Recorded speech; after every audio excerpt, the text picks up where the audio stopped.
I'm doing this for the first time and the whole change, so thank you so much. So I think I'm just sharing one of my boss, the KI founder, KIT University founder. He started 20 years back his small IIT, and now the university is 25,000 students, and it is one of the Institute of Excellence, which is only the top 10 universities in India got this title from Government of India, Institute of Excellence. Now this man, whatever that he has, he treasured it. He was so thankful. He didn't have 2 square meal a day when he was young actually. He grew up orphan. So whatever that he has, he took care of, treasured it. And he built this university in 20 years time, 15 years time. And seeing his work, somebody from Gangaram Hospital, 2 doctors retired, head of HOD. And then these 2 doctors said, my children are studying in America, they're all settled. What are we going to do with this big house in Defense Colony? And he said, we wanted to donate this big house to you, because you are a good custodian. You take care of orphans, 25,000 tribal kids who have no money to study. So, Achyuta Samantha, his name. So they called him and said, please, we will be transferring this house in your name to make good use of this office for the betterment of humanity. After seeing his work, and I was like, very excited, because that is how, the thing comes. When you are sincere with a small thing, what the Lord has given you. Because one thing that I noticed is that maybe not us, but people complain a lot. Complain, complain because money doesn't come on time from home. Complain, because it's coming too late, too less. Worried for next month rent and mess fees and basic needs, and if I'm married, what will happen? Where are the resort?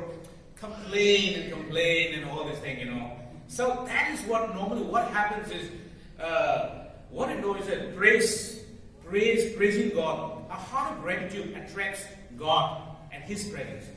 Now, the opposite is the complaint also attracts the power of darkness actually, in equal measure. So, the Israelites did not enter the promised land because the Bible says they complained a lot and they were stubborn. It is written. So, everybody perished on the way.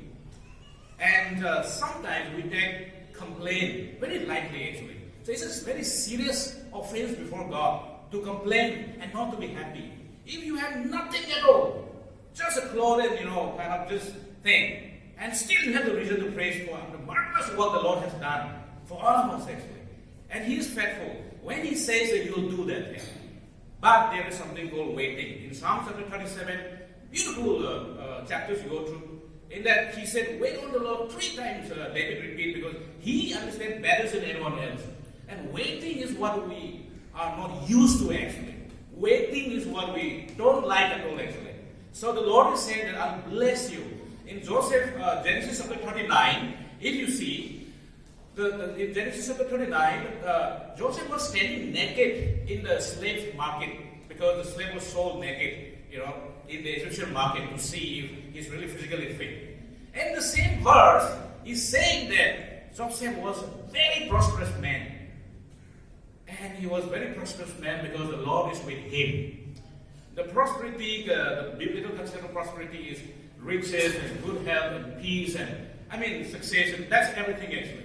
So, now the biblical concept of riches and prosperity is very wholesome, very complete, and it doesn't go by what we see, what we have, what we don't have, what we feel. It doesn't go by that. We go by the word of the Lord. We go by the faith, by believing in the word of the Lord. So my point here is, Joseph feel very prosperous when he was standing naked, nothing, as a slave, no hope, slaves of the most powerful nation. You really don't see any hope, any vision there. But he still feels that he's a very prosperous man. And he becomes the prime minister of the Egypt, a few years down the line. So, my point here is thanksgiving, attitude of gratefulness, gratitude to the Lord for what He has done for us. That really is powerful. It attracts, and the Genesis says that Joseph was rich, prosperous because the Lord's presence was with him. Now, here, my point here is, and David fought and won the victory not because of the stones, not because of the sling, not because of his talent, but the presence of the Lord is with him. Now, the 5 loaves and 2 bread, feeding of 5,000 people, it's not the 5 loaves and 2 breads, 5 loaves and 2 fish, but it is the presence of the Lord. Now, my point here is, when you praise, when you're happy, when you're thankful for everything, the presence of the Lord naturally comes. You don't need to pray, well, Lord, I want your presence to come. No. Naturally, the presence of the Lord, God come and dwell in that midst of that gratitude, that thankfulness, that hymns and singings, just like we're singing in worship. And that is where the presence of the Lord makes things prosperous and rich. That's what the Bible says. So my point here is, the key to prosperity, the key to overflowing life is, I believe it is thankfulness. Being happy, being thankful for everything the Lord has given. And also for the thing which the Lord has, which is coming actually. Because we always say, okay, what do I have now? I am poor for the past 10 years. What do I have now? I mean, we always go by what we see. So if you don't see by the eyes of the faith or what the Lord has promised, then I think that we will really not get anywhere actually. So Israelites, so the Lord can really do that thing. And I remember, actually the Lord helped me to have a grateful heart and not to be complaining too much when I was in college days. One day I had these 3 rupees coins, and I was in ISBT. So ISBT, I have to go to North Campus, I have only 3 rupees. And now I said, now what am I going to do? I was okay. I don't have the fee anymore. It was just 3 rupees in my pocket actually. So I took a DTC bus, and I prayed that the conductor, ticket wala, should not come and arrest me. And before I stepped down, he caught me red-handed and saying that he was very happy because I didn't have a ticket. He called up all his friends and he said, now we got something. We'll get something, They dragged me down to the bus and I gave him 3 rupees. And then they go purse. I said, I don't have money. And he said, there is a police zip. Go inside, you will go to the zip. I said, you take me? I said, I don't have it. I'm a student, I have 3 rupees, I don't have. And then this, bus conductor, he gave me back the 3 rupees.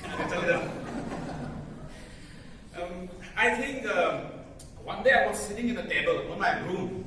There was nothing much. My broken bike was there downstairs, which I just brought from somewhere, push 1 kilometer. And the chapel was there, and then the door half pen was there. Very simple, small table. And then, in the midst of that thing, nothing much was there. I saw that pen, simple pen, the notepad, and my very ugly old laptop, and the broken phone. Before this phone, actually, I'm talking about long time back. I saw that 5 loaves and 2 fish, literally actually. I can sense in my spirit the broken bite, the not so good dresses that was hanging around. I just look around the room, okay? And the table and the kind of very cheap paint, everything which was there, everything laying there, I saw meaning and life. Literally, I saw that 2 stones in the sling. I saw the 5 loaves and 2 fish literally coming alive. And I was so excited. I was so, out of nowhere, I was like, so excited, so thankful to the Lord. I was like, wow, this is too good. Nothing was there. But then what happened 1 hour back? I was pushing my bike. And suddenly this thing happened, I was so happy actually. So I believe, and the next moment what happened? I wrote down that day I had to form this Northeast Professional Forum Delhi. I saw a lot of corporate officers from the Northeast, big positions, and a lot of officers, a lot of politicians, a lot of important people are here in Delhi. If they don't stay here, they come and go. So I said, this is a wonderful city. I have to form this Northeast Forum. And this forum will work with the betterment of the people because there's so many expertise, so many huge manpower, experienced people. I wrote it down and I'm working on that. I start speaking to the people and there's a lot of positive things coming from every quarter. Like, go ahead, do it. This is wonderful. But you got to spare your time. You got to do that thing. You got to nurture that thing. I was so excited. I spoke with some of the ex-planning commission members, Supreme Court retired judges, some CEOs of some great companies. I spoke to the people and they really supported. And the Lord gave me that vision actually that day. Now my point here is, when you are thankful, everything just comes alive, You really don't need to bother, you really don't need to go by what we see. And so that's my point. So little thing that you have, what you give for the Lord, the Lord will bless that thing. Don't make 5 loaves and 2 fish. So my point is, let us not despise the days of our small beginning. And I was just taking a walk with my wife one day, and then she said, this is a beautiful place, see, this guy is buying a flat, that guy is buying a flat, all the friends are buying a flat. I said, why are you talking about flat? You should talk about bungalows. Wow. And I told to my mother in the dinner time, I said, be humble, don't speak this haughty, it's a big thing. I said, home things you like, okay, I am nothing, I'm a small guy, I can't do anything in my life, I'm useless to nothing. That's the kind of false humility, that is what we get used to actually. When you have everything and when you say that, then that's not faith. When you don't have anything and when you believe in the Lord, and that is not faith actually. So that tomorrow when it happens, then you will know that it is not you, but it is the Lord who does that thing. So I believe the Lord is really doing great in each of us through the church. And the Lord will do a lot of great. It doesn't mean that you will not face challenges. It doesn't mean that everything will be alright and come easily. No, David waited for 20 years. Samuel anointed. He waited for 20 years. He ran in the jungle for 20 years. Joseph waited for 15 years or so. Everybody wait for that thing. That is where Psalm 27 is very important. Wait on the Lord. You will inherit the earth. Wait on the Lord. The Lord will give you this. So I think the principle of waiting is more for the Lord. That destination is not important. The process and the grilling, the pounding, the molding, the making, your journey, that you develop your character, build up your life in the journey. The Lord is more interested in that and not in the destiny actually. So I believe both the destiny and the process is equally important. And let us be thankful, let us be grateful.